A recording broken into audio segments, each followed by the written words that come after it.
গল্পের শুরুতে আমাদের একটি বৃহৎ ভয়ঙ্কর মরুভূমি দেখানো হয়েছে। এমন একটি জায়গা যেখানে জীবন এবং মৃত্যুর মধ্যে কেবল একটি পাতলা রেখা রয়েছে। এখানে এমন লোকদের পাঠানো হয় যারা সাধারণ সমাজের জন্য অকেজো হয়ে গেছে বা এত বিপজ্জনক যে তাদের সাধারণ মানুষের মধ্যে রাখা সম্ভব নয়। এই মরুভূমির একপাশে একটি কমফর্ট জোন রয়েছে, যেখানে খাওয়া, থাকা এবং পোশাকের প্রতিটি সুবিধা বিদ্যমান। কিন্তু এই চকচকে আড়ালে লুকিয়ে আছে এমন রাজ যা কোনো জাহান্নামের চেয়ে কম নয়।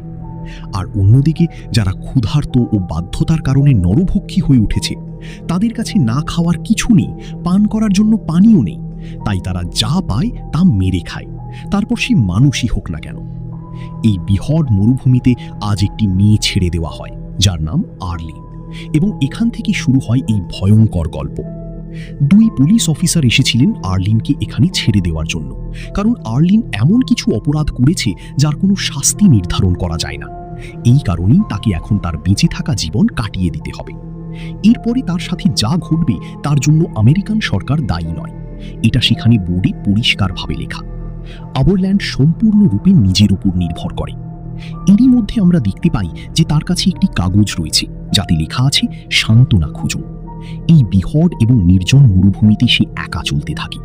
দূর দূরান্ত থেকে কেউ দেখা যায় না, কিন্তু তবুও সে এই আশায় চলতে থাকে। কিছুক্ষণ পর সে সামনে একটি বিধ্বস্ত গাড়ি দেখতে পায়। সে তার ভিতরে কিছুক্ষণ বিশ্রাম নেওয়ার সিদ্ধান্ত নেয়। কখন তার চোখ লাগে তাকে নিজেই এমনকি জানা যায় না। হঠাৎ কারো আগমনের শব্দে সে ঘুমিয়ে পড়ে। সে দেখতে পায় কিছু অজানা লোক হাতে অস্ত্র নিয়ে তার দিকে এগিয়ে যাচ্ছে। তাদের মুখে স্পষ্ট আভাস পাওয়া যায়।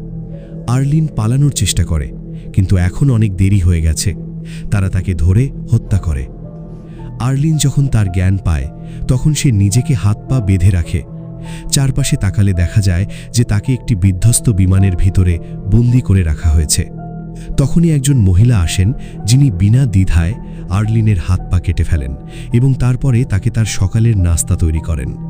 হ্যাঁ, আপনি একেবারে সঠিক সকালের নাস্তা শুনেছেন, কারণ এটিই সেই সমস্ত লোক যাদের সম্পর্কে আমরা শুরুতে কথা বলেছিলাম, নরভক্ষী।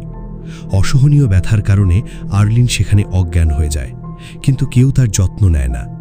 এরপরে আমরা এই পুরো নরখাদক পরিবারটিকে দেখতে পাই, যার সংখ্যায় বেশ বড়। এই লোকেরা তাদের ফিটনেসের খুব যত্ন নেয়, কিন্তু একই সাথে তারা কিছু মানুষকে বন্দী করেও রেখেছে যাতে তাদের খাবারে কখনো কোনো অভাব না পড়ে। এদিকে আমরা আমাদের দ্বিতীয় চরিত্র জাসানকে দেখি, যিনি এই নরভক্ষী গ্রুপের অংশ। জাসানের একটি ছোট পরিবার রয়েছে, যার সাথে অনেক কিছু ভুল হতে চলেছে। এখন গল্পটি কমফর্ট জোনের দিকে চলে যায়। এখানে জীবন একেবারে উল্টো। এখানে সব ধরনের সুবিধা রয়েছে, প্রচুর খাবার, পান করার জন্য পরিষ্কার জল। সামগ্রিকভাবে এখানে কোনো কিছুর অভাব নেই। এখানে আর্লিন লক্ষ্য করেন যে তাকে একটি অন্ধকূপের মতো জায়গায় আটকে রাখা হয়েছে, যা সম্ভবত এই লোকদের স্টোর রুম।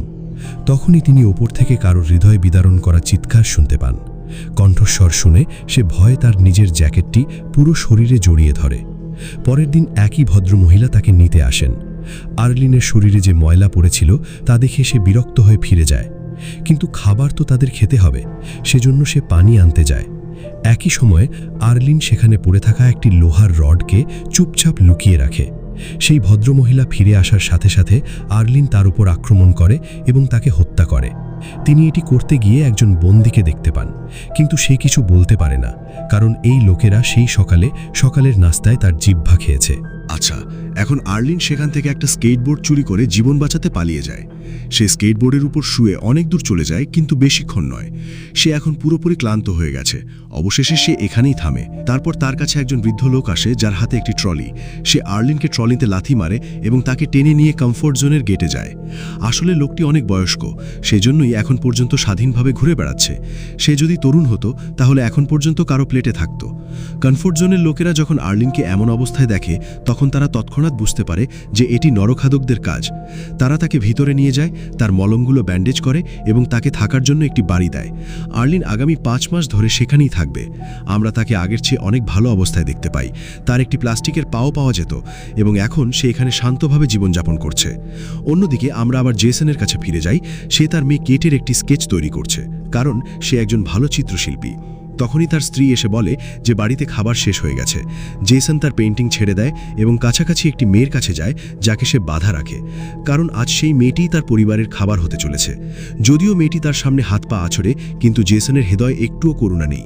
সে এক ঝটকায় তার মাথাটি ধর থেকে ছিঁড়ে ফেলে এবং তারপর তার শরীরকে ছোট ছোট টুকরো করে। অন্যদিকে একদিন সকালে আমরা আর্লেনকে দেখতে পাই। সে ভেতরে ভেতরে ভেঙে পড়ে। যখন সে আয়নায় নিজেকে দেখে তখন তার কোনো না কোনো অভাব স্পষ্ট দেখা যায়। তার কাটা হাত ও পা তাকে প্রতি মুহূর্তে সেই ব্যথার কথা মনে করিয়ে দেয়। এখন সে যে কোনো মূল্যে সেই নরখাদকদের প্রতিশোধ নিতে চায়। এই উদ্দেশ্য নিয়ে একদিন সে খুব কমই একটি বন্দুক চুরি করে।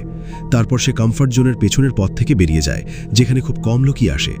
সেখানে আমরা জেসনের স্ত্রী শ্যালেন এবং তার মেয়ে কেটের দিকে তাকাই। দুটোই প্রয়োজনীয় জিনিসপত্র খুঁজতে বেরিয়েছে, কিছু কাজে লাগবে এই আশায়। আর্লিন কিছুক্ষণ পরই তাদের দুজনের দিকে নজর দেয়। সে চুপচাপ তাদের কাছে গিয়ে দাঁড়ায়। শেলন ভয়ে আর্লিনের সামনে হাত গুটিয়ে নেয়। সে বলে যে সে তাকে কিছু বলবে না। তার সাথে তার ছোট্ট মেয়ে থাকায় তাকে যেতে দাও। কিন্তু যখন আর্লিন জানতে পারে যে শেলন একজন নরখাদক, তার রাগ ফেটে যায়। আর্লিন বলে, আমিও তোমাদের কাছে আমার জীবনের জন্য ভিক্ষা করেছিলাম, কিন্তু তুমি আমার হাত ও পা কেটে ফেলেছ। এবং এক মুহূর্ত দেরি না করে সে শেলনকে গুলি করে। কেট বুঝতে পারছে না যে তার মায়ের সাথে হঠাৎ কী ঘটেছে। সে শুধু স্থান হয়ে যায়। আর্লিনের চোখ মেয়েটির দিকে পড়ল। সে তার জন্য করুণা করে। সে কেটকে মারে না, বরং তাকে নিজের সাথে নিয়ে কমফর্ট জোনে ফিরে আসে। পথে তাদের দুজনকেই একই বৃদ্ধ লোকটি দেখতে পায়। সেখানে কেট একটি খরগোশ পছন্দ করে। আর্লিন তাকে কিনে দেয় এবং তারপর কেটকে তার বাড়িতে নিয়ে যায়। আর্লিন কোনো অবস্থাতেই বাচ্চাটিকে আঘাত করার কথা ভাবছে না, কারণ সে জানে যে এই সবের মধ্যে কেটের কোনো দোষ নেই। অন্যদিকে বেশ কিছুক্ষণ অপেক্ষা করার পর জেসন বাড়ি থেকে বেরিয়ে যায়। তার স্ত্রী এবং মেয়ে এখনও ফিরে আসেনি। সে তাদের খুঁজতে ঘুরে বেড়ায়। তখনই সে একটি আবর্জনার পাত্রের দিকে তাকায়, যেখানে তার স্ত্রীর লাশ পড়ে থাকে এবং কুয়ে তাকে ছিঁড়ে খাচ্ছে। এই দৃশ্য দেখে জেসন বুঝতে পারে যে এটি এমন একটি দলের কাজ যা মেয়েদের সরবরাহ করে। তখনই সে সেই বৃদ্ধের দিকে তাকায়। জেসন তার কাছে যায়, তার মেয়ে কেটের ছবি দেখায় এবং জিজ্ঞেস করে সে কি তাকে দেখেছে। বৃদ্ধ লোকটি উত্তর দেয়, হ্যাঁ, কিন্তু একটা শর্তে। জেসন জিজ্ঞেস করে কি শর্ত। বুড়ো বলে, তোমাকেও আমার মতো একটা স্কেচ করতে হবে, তখনই আমি বলবো তোমার মেয়ে কোথায়।